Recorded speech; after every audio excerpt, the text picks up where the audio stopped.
Good morning, everybody. Welcome to this presentation of U3A on the environmental consequences of the proposed Hermanus bypass road. The speaker today is Dr. Pat Miller, who has been closely involved in all the negotiations over a period now of 13 years, during which this road has been under consideration. Just a word or two about Pat's career. Prior to coming to Hermanus, Pat worked in the areas of transportation research and business planning, strategic planning in business.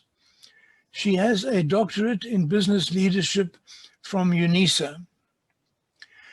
During the time that she has been in Hermanus, she has been involved in a large number of environmental organizations and has generally worked to support environmental conservation in the area.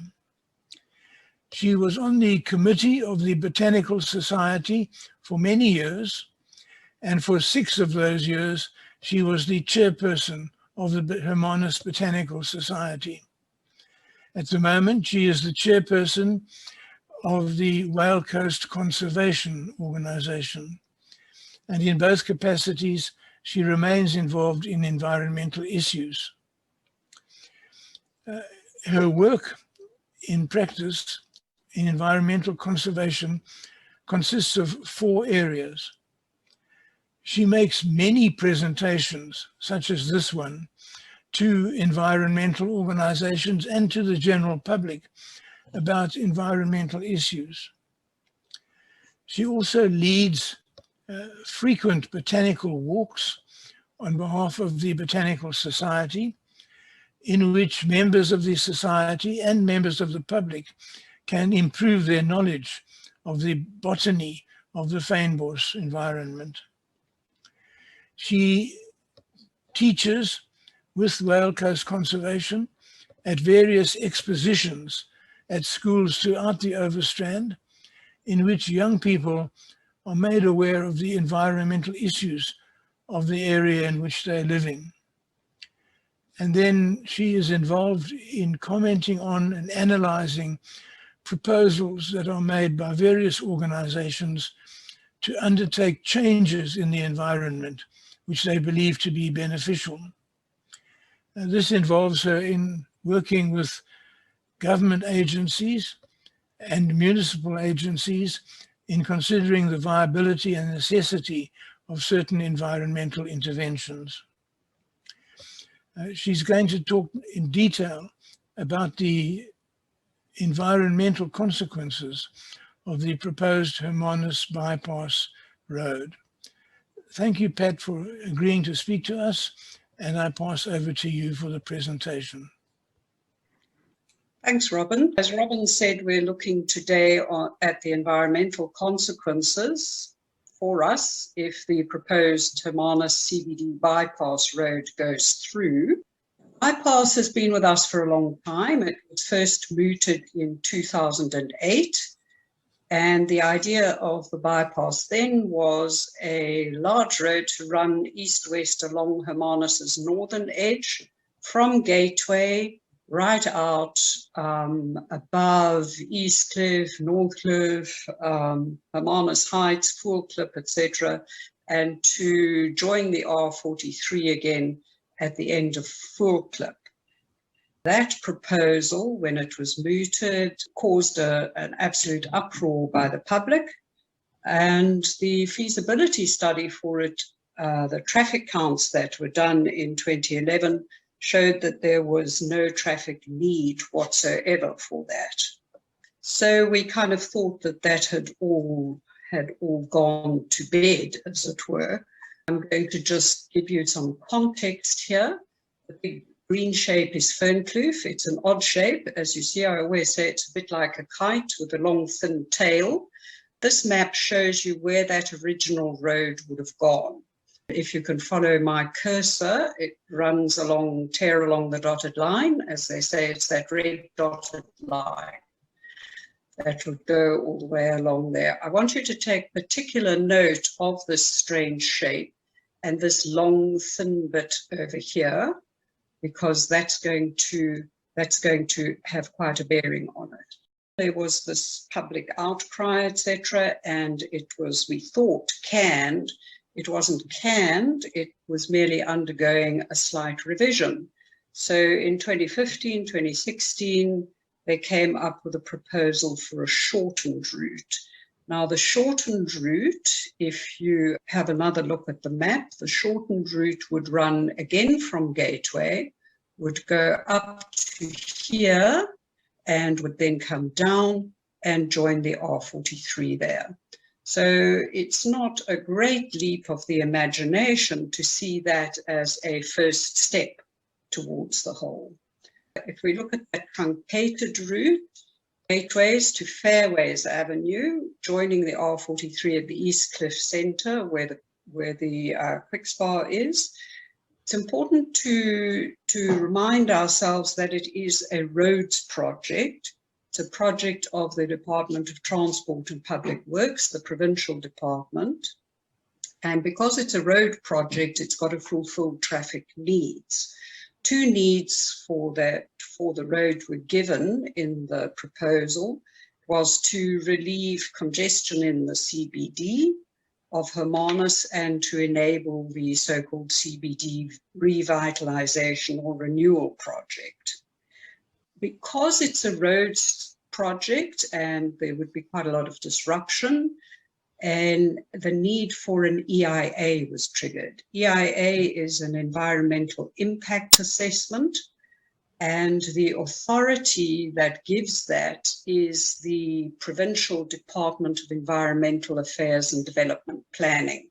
You will often hear it referred to by its rather unfortunate acronym of DEDP. So we're not casting any aspersions, it's just a natural contraction of it. That's the proposal that's on the table right now, that truncated road. Let's have a look at what we're talking about.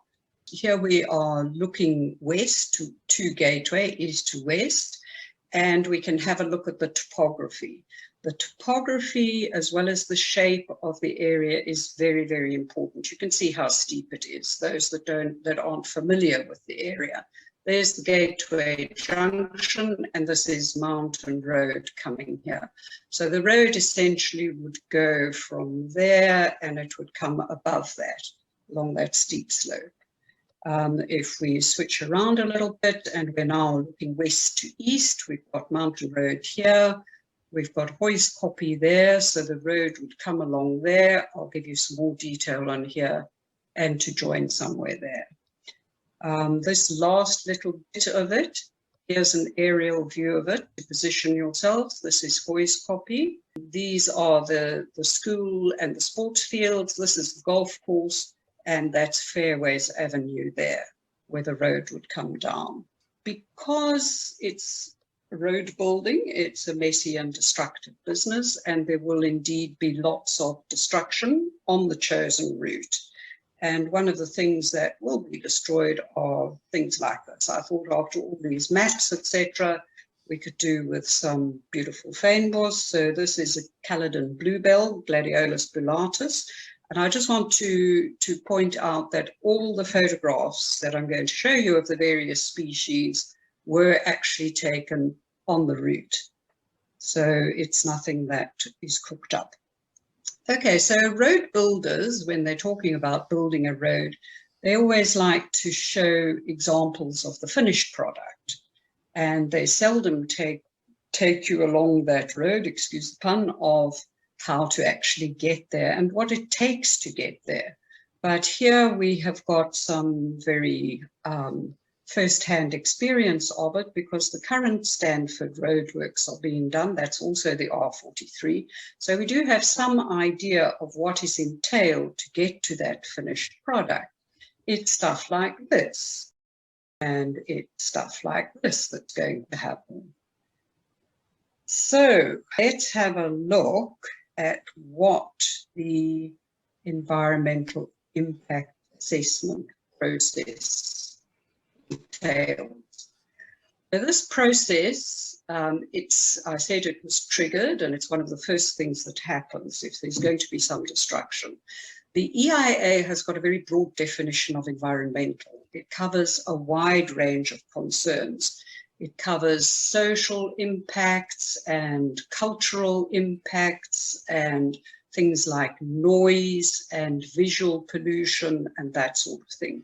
It is the part of the process where the public has a chance to have its say, which is very important. And the public certainly has had its say on this project. And it's been actually very heartening to realize how many people are concerned about the environment.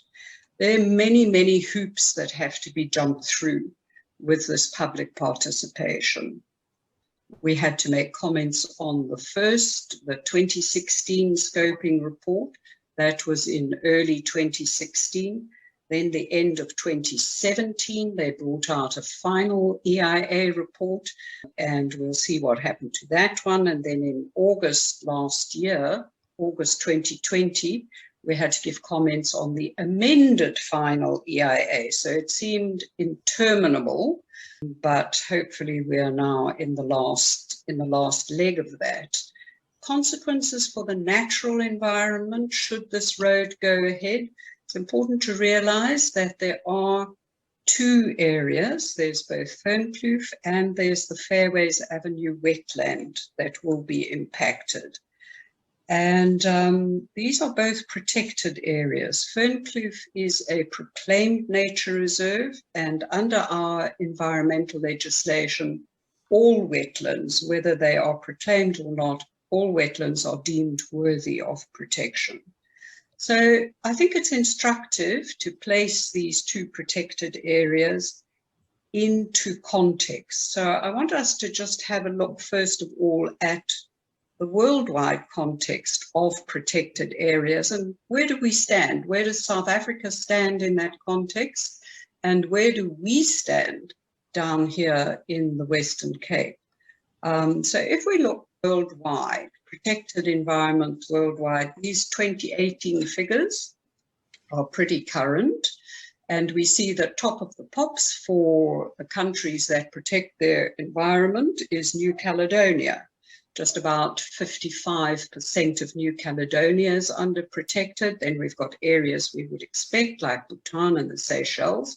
And here's a surprise, Hong Kong comes in at number 7. Hong Kong we think of as high-rise buildings and people crammed into small spaces, and that's true. Indeed they are. They are because Hong Kong, 42% of Hong Kong is under protection. Where do we stand? Not so good. 192 countries, we are number 139. Kind of reminds ourselves of our place in the mathematics things. So 139 out of 192, very poor. We only protect 8% of our country, and the world average is 15%. So let's focus in a wee bit on that, and we say, well, you know, we are in Africa and things are different in Africa. We struggle in Africa. So how do African countries fare when it comes to the world and its protection? And the surprising answer, maybe surprising, is not too shabbily, because there are 4 African countries in the top 15. 192. Number 10, number 13, 14, and 15 are all African countries. And again, I remind you, way down at number 139 is South Africa. And then people, when I show them these figures, they always say, oh yes, well, that's fine, but they don't look after their countries. They don't look after their protected areas very well. Well, the figures for Africa are also available. They're even more up to date. They are from 2020, just last year, and those figures have actually given that sort of detail. They give percentages of, you know, how much of the country is under protection. And then they give how much of the country is under protection and effectively managed. So let's look first of all at how much of the country is protected. South Africa is way down bottom of the pops. We are number 30 out of 30 in Africa. If we correct for effectively managed, we inch up. We inch up to 27 out of 30. It's still shameful. So we've got 8% protected. We've got 5% of our country consists of effectively managed protected areas. And Ethiopia, although it's got 18%, only 3% of Ethiopia is both protected and effectively managed, and so on and so on. Way down the bottom of the pops is Ghana at a really shameful only 1%. The implications, of course, of this is that if countries can improve their effectiveness with managing their areas, they're halfway there already by virtue of the fact that they have protection over those parts of their countries.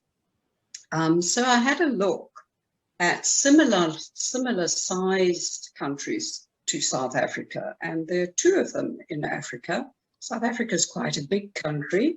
There's Chad and Niger, that are very much of a muchness in terms of size, and we certainly compare very poorly to them. Chad's got 21%, it's got 12% of Chad is both protected and effectively managed, but I rather like Niger's figures. 17% protected and 16% of Niger is both effectively managed and protected. So these are pretty shocking figures, I think. And I honestly think that we need to take them very, very seriously. Why should we care? What should we do? We have to take this to heart. We have to hang our heads in shame. We have to wake up. And we have to realize that this is really an area that we honestly need to do something about if we can. We've got to vigorously oppose anything that will diminish our protected areas any further than they are already. So we particularly need to do this in this neck of the woods, down where we are, because where we are in the middle of the most special part, I believe, of the world. We are in the middle of the Cape Floral Kingdom. So the Cape Floral Kingdom, many of you will have seen these sort of figures before. It is one of the 6 floral kingdoms in the world, despite covering a minuscule portion of the world's surface. And this little map actually shows it quite well because they're color-coded. The other floral kingdoms are color-coded, and you can see how massive they are. They stretch across countries. They stretch, way across the world. All the green is one. All the pink is one. All the yellow is one. Antarctica, Patagonia, New Zealand, and all those Antarctic islands are one. And there, the arrow, it's kind of too small to really even fit on the map, is the Cape Floral Kingdom.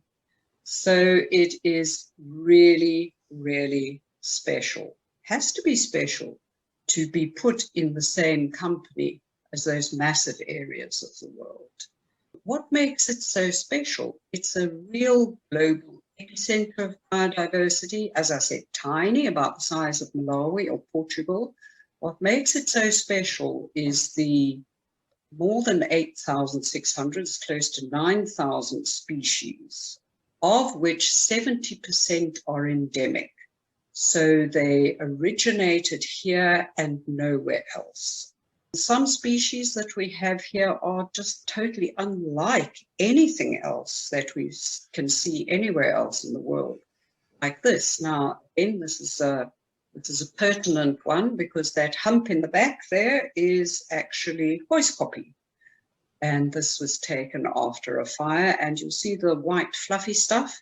That is Linaria lanata, totally unlike anything else you'll see in the world, so different that it's got a whole family to itself, and within that family it's got just one species. And if we have a look a bit close up, that's a really bizarre plant. It's got these gorgeous, delicate gossamer pink stars, and look at the backing of it, feather boas or lambswool. So very, very special plants like Linaria lanata are commonplace. It always is good to compare, and we've seen some rather horrible comparisons. So now we've got some really good comparisons. If we look at those 9,000 species, 70% endemics, we can compare it to the British Isles, 3.5 times the size of the CFK. That's only got 1,500 species, of which fewer than 20 are endemic. Even the Cape Peninsula, which is smaller than London, has got a whole lot more than the whole of the British Isles. Tropical Africa, massive. Remember that map that showed it, a large portion of Africa in pink, 235 times the size of the CFK, but it's only got 3.5 times the number of species. So the levels of biodiversity are really, really off the chart in the Cape Floral Kingdom. And then we get to Fernkloof. And Fernkloof, within this incredibly special area, Fernkloof is a real biodiversity hotspot.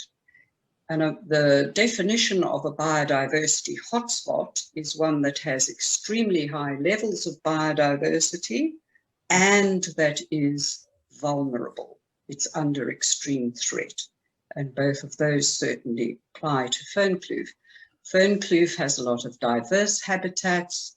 It's only 1,800 hectares, but it has over 1,300 species of plants in it. Many of those plants are rare and endangered. And great thanks to our previous city managers, it is proclaimed and it is protected under the National Environmental Management of Protected Areas Act, NEMPA. You'll hear it spoken of as NEMPA. I just want to read out to you a quote that Di sent me from David Attenborough, while we're reminding ourselves of how important, or maybe we're querying, why should biodiversity matter?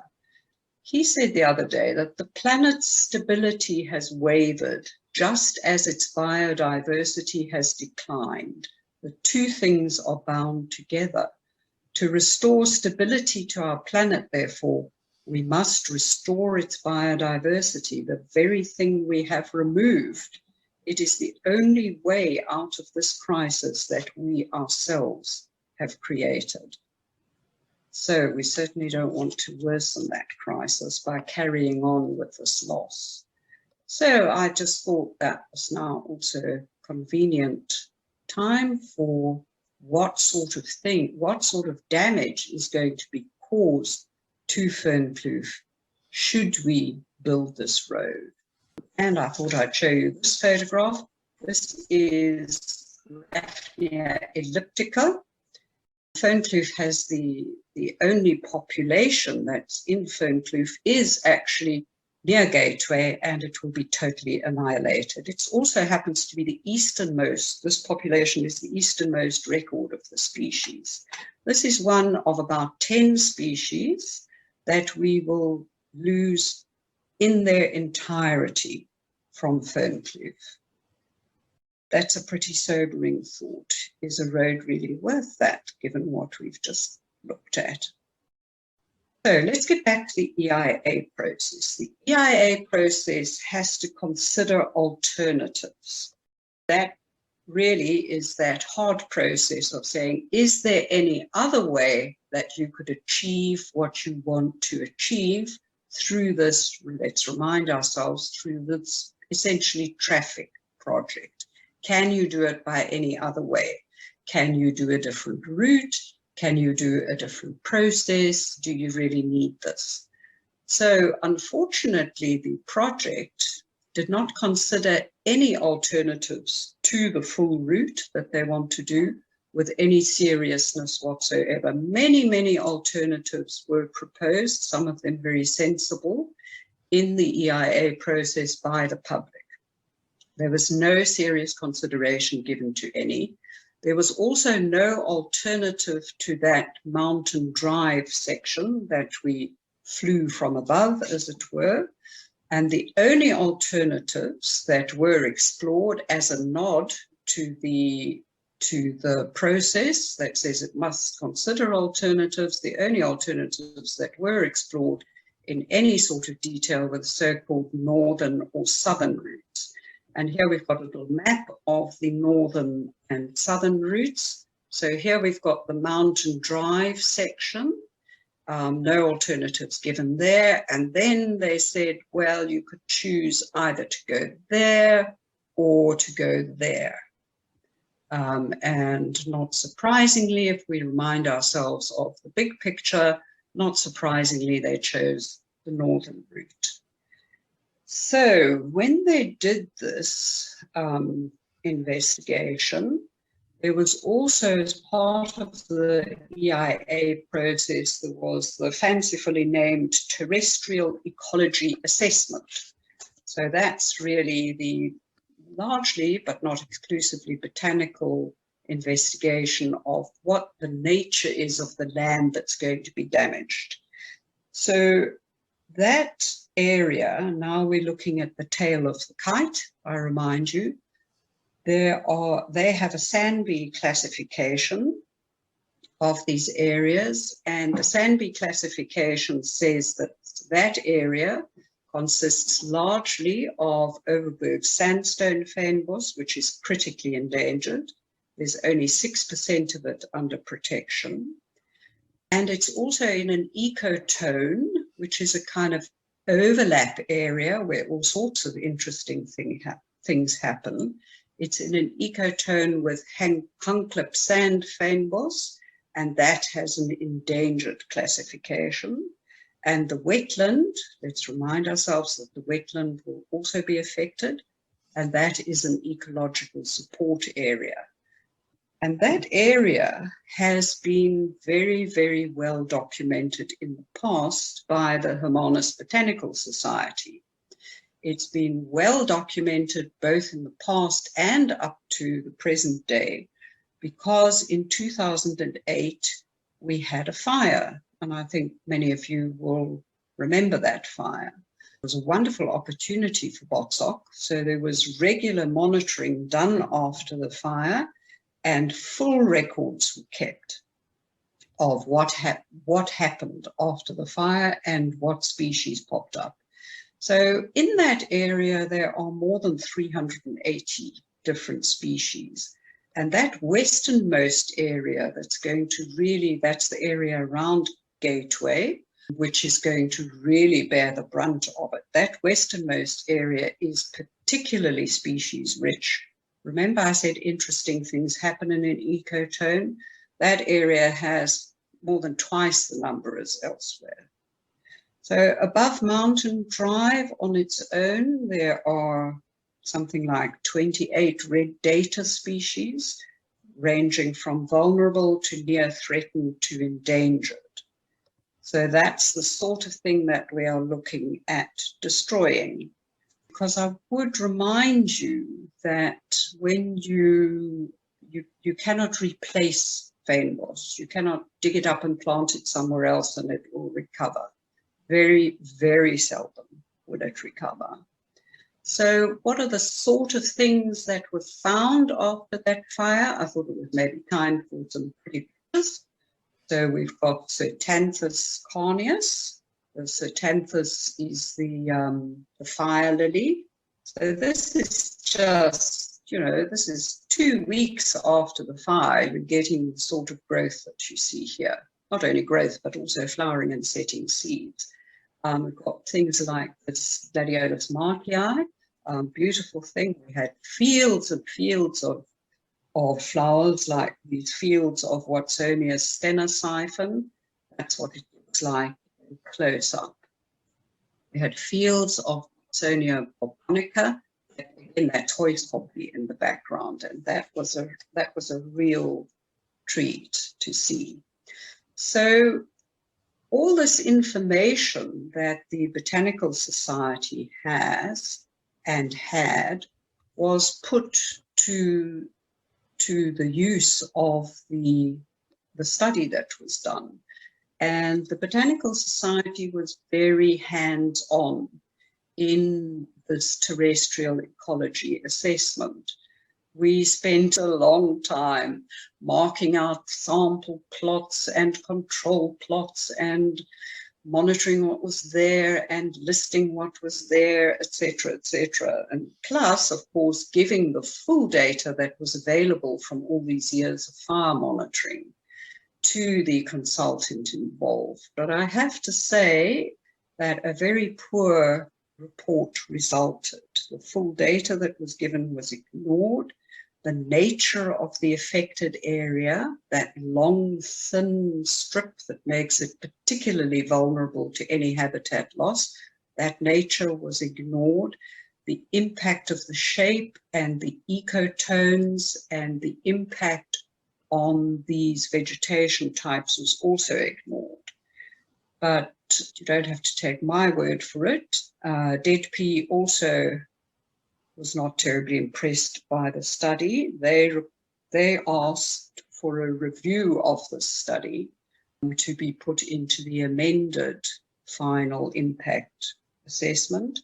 And the reviewer was also less than impressed, shall we say, and agreed with our contention that the nature of the affected area and the impact of the shape of the area and the ecotones was absolutely crucial. The consequences, of course, will be damage or loss to both fynbos species, and that's not only floral species, but also to fynbos systems. And fynbos systems are very carefully balanced, let's say. There is, we all know about the fire system that is essential to fynbos, but there's also the water system in fynbos that people don't pay that much attention to. Remember, you can't have the level of biodiversity on the top unless you've got something very interesting happening underneath. So fynbos, you can think of fynbos as being a bit of an iceberg.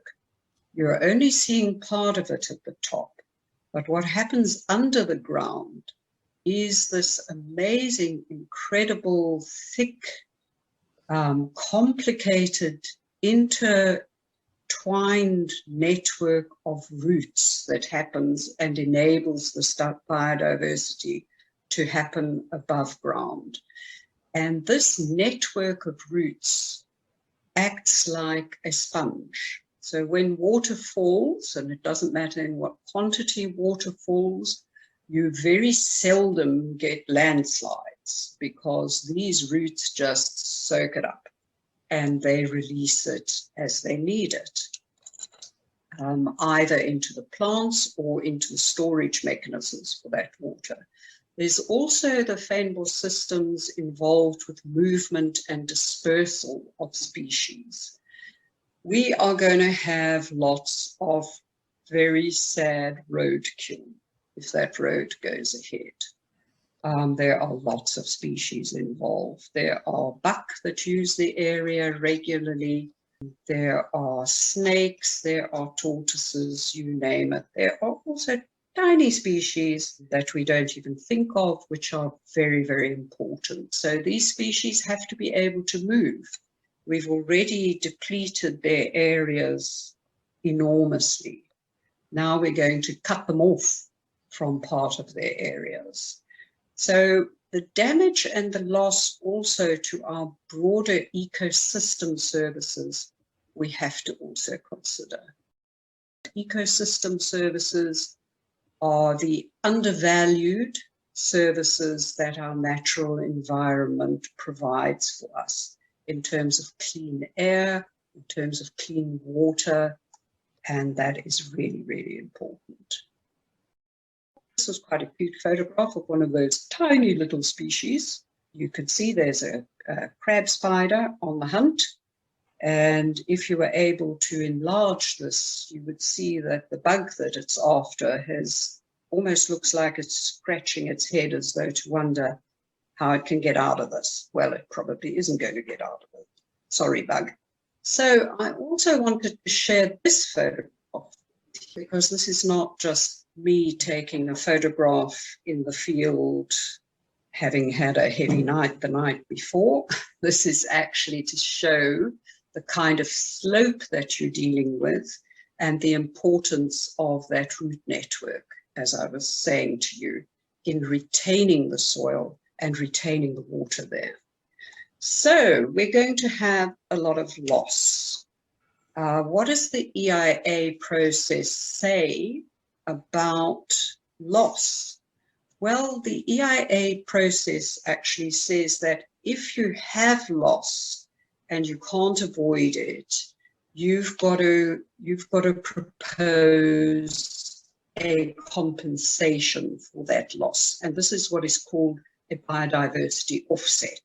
Biodiversity offset is a compensation for unavoidable environmental destruction. So if you go through that complex mitigation hierarchy that you're supposed to go through, you've got to see if you can avoid destruction in the first place. If you can't, you've got to prevent it. If you can't do that, you've got to reduce it, moderate, minimize, rehabilitate. If you can't do any of those things, then you have to be able to offer an offset for it. So a suitable offset, the consultants felt, for the loss of this incredible rare and important biodiversity would be, believe it or not, now here we're in real Monty Python territory, would be to clear alien vegetation in the Onrus River area for a maximum of 5 years. That is what they proposed. This is the area we're looking at. We're all familiar with it as you travel that road through to the valley. As I said, that's kind of Monty Python-ish. So where are we? We are in a position where the final EIA, as I said, has been rejected. That was given at the end of 2017. They were given the opportunity to amend the missing and or inadequate bits of the EIA, and they then submitted an amended final EIA. So that was submitted to DEDP with our comments in August last year, and we are waiting and waiting and waiting. We don't know where we are. Presentations at the end, and I hope that the bypass is also at its end. Thank you, Robin. Thank you very much for that extensive analysis of the situation, Pat. And the question is now open for questions and comments that anyone would like to make. Pat Hart here. 2 questions. First is the wetland at the course. Why were those houses, 6 houses, allowed to be built right in the wetland? That's number 1. Number 2 is, did the new shopping centre, Wildcoast Mall, did that not affect the traffic counts, etc., in any way and reduce this necessity? Thank you. I share your questions about the wetland.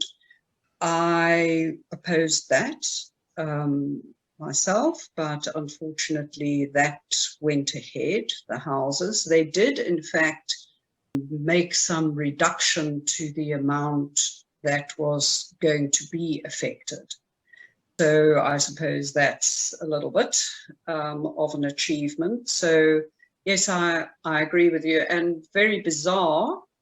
I have my own theories as to why they would allow a very expensive housing development to be built in what ostensibly is the exit of their road, unless possibly the bigger picture is to say, well, you know, we actually can't really build the road there anymore because now there's very expensive houses in the way and we can't afford the compensation that we'd have to pay. So we'll have to find another route. That's a possibility. Anything's a possibility. So I do share your concern about the wetlands. I don't think that the wetlands are protected enough. I don't think they're valued enough, despite what the legislation says. But then you could say equally about Fernkloof. Why was the bypass proposal even given the initial go-ahead to do a feasibility study when it's going to go through a protected area? As far as I'm concerned, a protected area should be excluded from that sort of consideration. And then it's an important question about the mall, the traffic counts. Let's just get down to the real achievement, the traffic achievement that the bypass would offer to us. And when you look at the traffic side of their proposal, the advantage of the bypass over taking the existing routes would mean that we would save almost 2 minutes on our trip. So that, in fact, would be the traffic achievement, really underwhelming achievement, I would say. That's the traffic achievement. Remember, it is a roads project, so it has to have some sort of traffic need for it. Okay, I hope I've answered that. Yes, fine, thanks. Alan Town here. Kidbrooke has been approached by consulting engineers armed with a massive plan for a double carriageway bypass, which will stretch from Dur Anakant, Horston area, and I presume through to the proposed new bypass at Gateway. This will involve removing a pretty substantial swathe of land from Kidbrooke itself, moving the berm, moving all sorts of stuff, building an additional bridge over the Onrus River next to the present bridge, all for the present price tag of something like 300 million rands. When we looked at this and the implications of it, I couldn't help thinking what the political considerations were as to where else in South Africa we could fruitfully spend 300 million rands instead of having the comfort of great big trucks roaring past us at even greater speed. But anyway, I wonder if you could comment on that, because we are all hoping, of course, that that enlargement of the R43 will not take place ever, because of the implications to us and the other areas to our western side. Would you like to comment on that? Yes, sure, I can do that. I would say it's cut from the same cloth. I share your appalled horror at the idea. It's a bit like the energy situation in South Africa. The road building fraternity, like the coal fraternity, still has to join the new century. Transport planning has moved beyond building new roads, but the roads fraternity is large and powerful, as is the coal fraternity, and to a large extent calls the shots. It's appalling. And we just have to plug away as civil society, and we just have to fight these things. So you can see, if you start joining the dots, you can see on that map that I showed you that shows the full sweep that was discarded as really it's unlikely there will ever be a need for it, to the fact, well, but let's just do part of it. You know, and while we're doing part of it, let's bear in mind that we've got this lovely new road from Stanford, and wouldn't it be nice if that lovely new road went all the way, you know, I'm reminded of a very old Giles cartoon, which eventually had England absolutely covered in electricity pylons. So we just have to guard against it and fight it with everything at our disposal. And remember, it has to come with an EIA, and the EIA is where we make our voices heard. Thank you. But the political thing is important. Yeah, definitely. Pat, can I give you a question from the chat, please?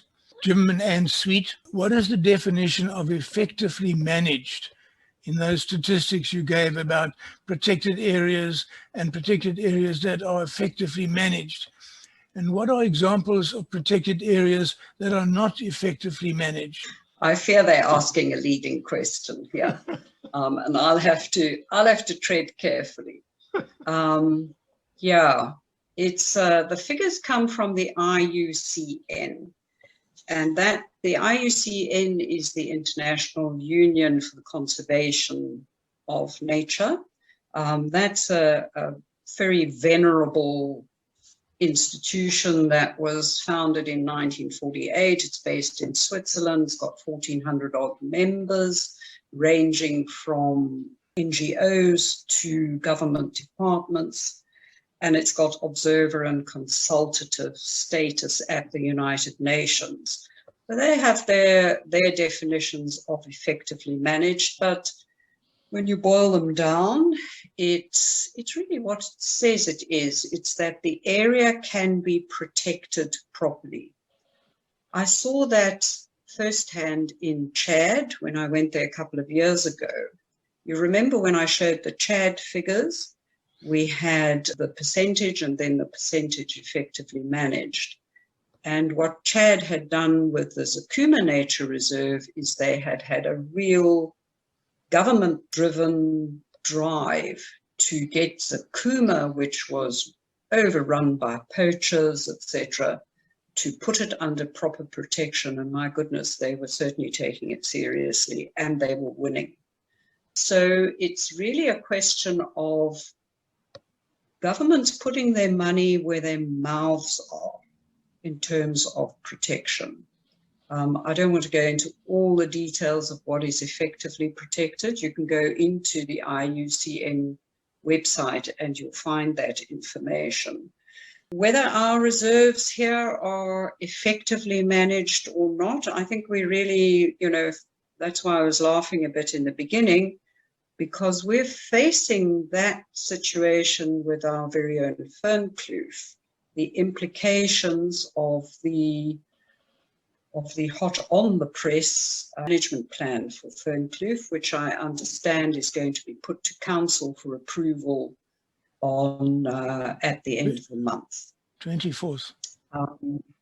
So we could argue that for a long time. I'm not sure, Jim and Anne, if I have answered your question. I don't think that anybody could say that Fernkloof is effectively managed if it is being allowed to be open to the sort of destruction that the bypass road would allow. Thanks, Okay. Pat. There's another question on chat. This is from Gert Klaassen. He says, your arguments about the destruction are compelling, but what is your preferred alternative? Or is it simply to abandon any idea of an alternate route to the present, I presume he means to the present traffic going along the Relief Road, Royal Street, and then past Checkers and coming out along the R43 main road? And in fact, I suppose behind this is, can that route be expanded and developed to cope with additional traffic? Yeah, well, that was the route that was originally thought of for exactly that purpose. A CBD bypass, should one be envisaged. So before that road was built, it was actually designed for that purpose. Our municipality then went to the province and said, no, we've got a better idea. We want to build a road all the way along the northern boundary. So why don't you build that road to a lesser standard? That's the so-called Checkers Road, the relief road. And Province said, well, all right then, before actually doing the hard work of deciding whether this so-called northern idea was feasible or not. So I think it's still a very feasible route. I think certainly the traffic figures would bear that out. And it's one that was proposed by a lot of people during the public participation part of it. So I think, you know, we also have to really make those choices. You know, what is, and that's why I said, what is the bypass going to achieve? The bypass is going to achieve, at best, less than 2 minutes on your travel time. Now, surely saving this amazing piece of biodiversity that we have on our doorstep, I'm really very happy to spend less than 2 minutes longer in my car to be able to save Fernkloof. Remember, these figures that we're looking at are figures that are put forward for 2035. So we're looking to the future. We're looking, and these figures are a little outdated because subsequent to those figures, we've had an economic collapse in the country, and that was pre-COVID. You know, those figures, if you were to do them today, they would probably maybe save 30 seconds on your travel time, if that. I hope that that's answered you, Gert, adequately. Okay, we've got time for a couple more questions if people would like to put them forward. From Tom DeRue. If 7th Avenue, I presume in Fernkloof, if 7th Avenue is acceptable as a through road, why can't the main road from Gateway to the traffic circle not be made double carriageway in both directions? It's wide enough except for the parking at the police station. Yeah, that was also one of the suggestions that was made. Interesting that the traffic counts for this project showed that, in fact, only something like 25% of the traffic that's destined for town would go along or would be diverted along the bypass. And most of that traffic would be schools traffic. So the obvious way to deal with that would be to provide a schools bus service. But 75% of the traffic that is doing that route is going to go into town anyway. So we really need to start looking at things like a proper public transport system for the area. That, I believe, is, you know, an obvious thing. Let's look at making maximum efficiency of the infrastructure that we have before we go to vast expense. Of course, it suits the road builders to go to that vast expense. But, you know, if we are going to be concerned and responsible citizens, let's look at that. Let's make maximum use of what we have before we say we have no option but to cause environmental destruction by building new stuff that we actually don't need. The figures don't bear it out. So yes, yours was one of the suggestions. A final chance for a question.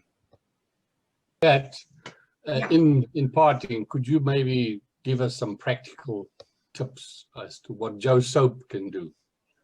You know, how we can contribute, because we all have the same mind, and we now enlighten as many people as we can. But what would you suggest practically one does sort of step by step now as the ordinary guy on the street?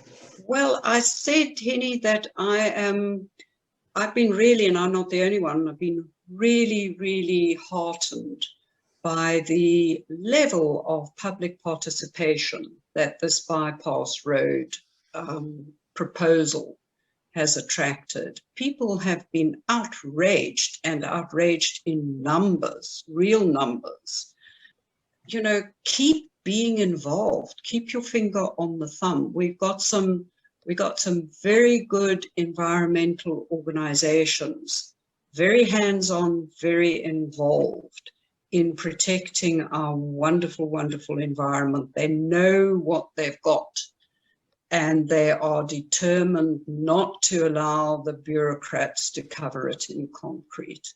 And that's tough, you know, because you're up against these slow grinding mills of government, and it's very easy to become discouraged.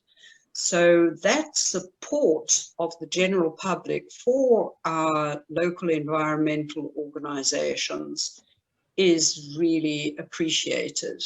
And I'd urge everybody to become more involved in organizations like Whale Coast. I know I'm the chair, but I mean, I think we box way above our weight, and the Botanical Society and the other organizations that are really doing the hard grind work, as it were.